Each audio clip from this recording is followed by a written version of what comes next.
Welcome back, students, to the next session of our Merchant of Venice. And we start today with Act 1, Scene 1.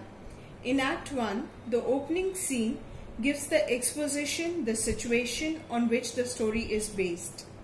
We are introduced to Antonio, the merchant, who gives the title to the drama. Interest is heightened by showing him in a melancholic mood. Celerino, Selenio, his friends, give various reasons for his sadness and try to bring him out of it. Bassanio, the closest friend of Antonio, asks for a loan from him in order to present himself as an eligible suitor to Portia, a rich heiresses of Belmont. Antonio's ships are still at sea. He has no ready cash with him, but he authorizes Bassanio to use his good name for credit and get a loan from the money lender. This is the short, you can say, what happened in the scene, what it speaks about, we have spoken here. We start with Act 1, Scene 1, which is in Venice. We have Antonio, Celerino and Selenio who have entered it. Antonio, in sooth, I know not why I am so sad. It wearies me, you say it wearies you, but how I caught it, found it, or came by it, what stuff it is made of, whereof it is born, I am to learn. And such a want with sadness makes of me that I have much ado to know myself. So Antonio says here that I have really no idea, and in truth I do not know why I am so sad, why I am so depressed and tired. It actually makes me tired. It makes me sad to think that I am depressed. But how this depression came onto me, how this was born, of which stuff it is made of, what is the origin of my sadness, I have no idea about it. And such a want with sadness, that is, this sadness makes me so absent-minded that I do not know who I am. That is, even my own existence, I am unable to understand.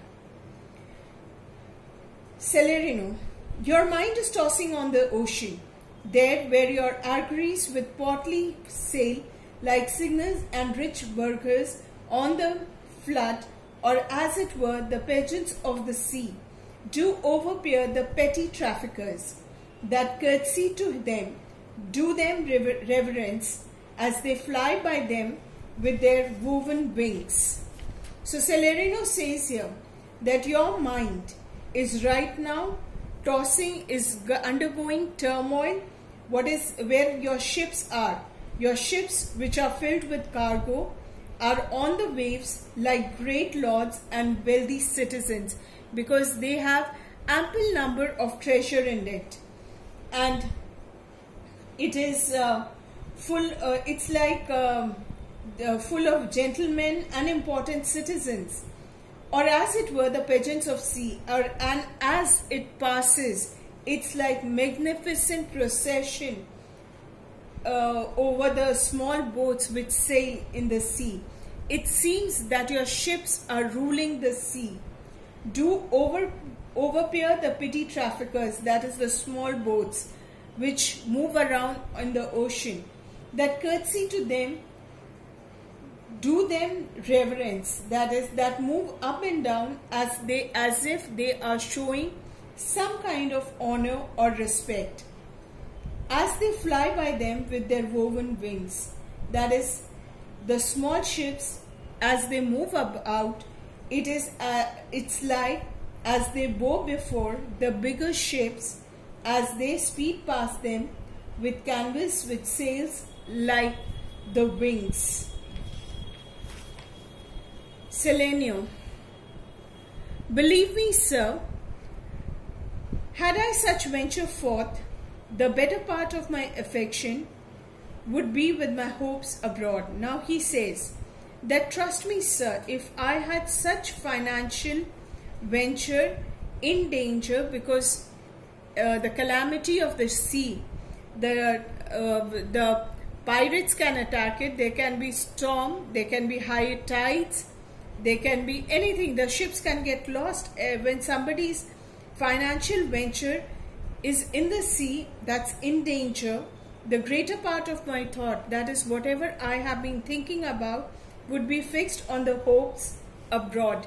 That is, would be fixed on my ventures abroad. I should be still, plucking the grass to know where sits the wind, peering in maps for ports and piers and roads, and every object that might make me fear. Misfortune to my ventures out of doubt would make me sad. He said, I would be still, I would be thinking about it throughout the time. I would then pick up a blade of grass and would try to throw up in air to see the direction of the wind where it is blowing. I would also study the maps, the harbors and the ports and the chances, and consider everything that might pose danger to my business. And these all things would make me feel sad. Celerino. My wind, cooling my broth, would blow me to an orb when I thought what harm a wind too great at sea might do. I should not see this sandy hourglass run, but I should think of shallows and of flats, and see my wealthy Andrew docked in sand. So here he says that when I blow upon my suit to make it cold, I would tremble with fever to think of the damage of the strong wind that might do on the ship, that might come to my ship. The sight of the sand running out from the hourglass would make me think of dangers that the shallow waters and the sandbanks could bring. Now here the sandy hourglass stands for an apparatus with two spheres of glass joined together with a tiny hole between them through which the sand ran from one sphere to other in 1 hour. The apparatus was used to indicate time before the watches became common. The sight of the sand in the glass would remind one of the dangers from the hidden banks of the sand at sea, on which ship may run aground, that is, could get stuck. Veiling her high top lower than her ribs to kiss her burial, should I go to church and see the holy edifice of stone, and not bethink me straight of dangerous rocks, which touching but my gentle vessel's side would scatter all her spices on the stream, enrobe the roaring waters with my silks, and in a word, but even now worth this and now worth nothing, shall I have the thought. Now here he says that these would make me imagine that my loaded ship is grounded in the sand. Her mast, that is the topmost part, is dipped down lower than her sides, as if trying to kiss the sands that surround her. If I go to church to see the holy building of stone, it makes me think of dangerous rocks, and these rocks, I can imagine how these rocks can hit the sides of my ship and scatter her cargo of spices on the water. It would even make the rich silk float over the sea as if it covered the roaring waves. It makes me ponder that at one moment I had so much, while in the next moment I would be left with nothing. If I can imagine all this could have happened, I could also imagine the grief which the event would finally cause me.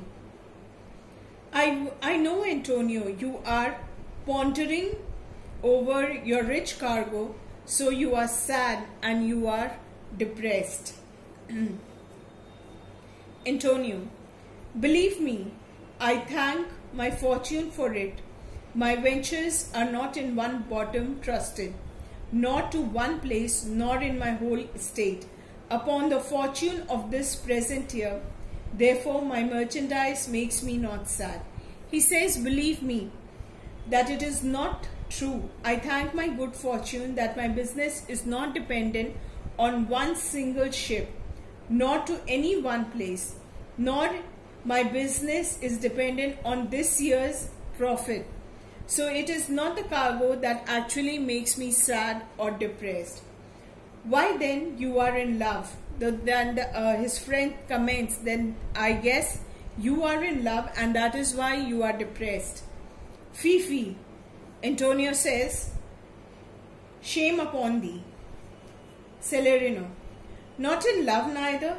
Then let us say you are sad because you are not merry, and it was easy for you to laugh and leave and say you are merry because you are not sad. Now by two-headed Janus, nature hath framed strange fellows in her time, some that will evermore peep through their eyes and laugh like parrots at a bagpiper, and other of such vinegar aspect that they'll not show their teeth in way of smile, though Nestor swear the jest be laughable. Celerino here says, what, you are not in love? That's a question to him. Then we can say that you are sad because you are not happy, and it would be as easy for you to laugh, jump and say that you were happy because you are not sad. Now by Janus, Janus here stands for the Roman god who had two heads. Nature has created some peculiar men. Now let me just explain you what Janus is. It's a Roman god of doors who had two faces, one frowning and the other smiling, one head looking inwards and the other one looking out. He is referred to here as it indicates that nature creates two different types of men with different outlook. So here Antonio's situation and Antonio's self is compared to Janus. He further speaks that nature has created some peculiar men. Some are always looking from the half-closed eyes, laughter, filled with eyes, and laugh like parrots, listening to bagpipers, whereas others have such a sad disposition that they will not show their teeth in a smile, when even the grave Nestor says that the joke is worth laughing. Nestor here stands for an old and wise Greek general who fought in Trojan War. A joke had to be extremely funny if Nestor laughed at it. Selenum, here comes Bassanio, your most noble kinsman. Now Selenio speaks that here comes your one of your closest friend, your noble relative, and then he says, Grescenio, Lorenzo, fare you well, we leave you now with better company. So Celino says goodbye to them, and he leaves Antonio in a better company, and they leave. Celerino, I would stay till I had made you merry if worthier friends had not prevented me. So Celerino says that I would have stayed with you till I made you happy if your worthy friends, if your better friends had not arrived before I could make you happy, or before they had not prevented me. Antonio, your worth is very dear in my regard. I take it your own business calls on you, and you embrace the occasion to depart. So Antonio says, your worth is regarded by me highly. I think it is my own business which calls for my depression. And even at this opportunity, you have taken out your time and you have been here. But for right now, I think you have your own business calls to take, and you embrace the occasion to depart. That is, take an opportunity to depart. we come end to this session here. Before we move on, children, I have a request that please start solving your workbooks along with it. I'll prefer giving you questions from your workbooks. Please try and answer them in your workbooks. Till then, stay safe, stay home. Thank you.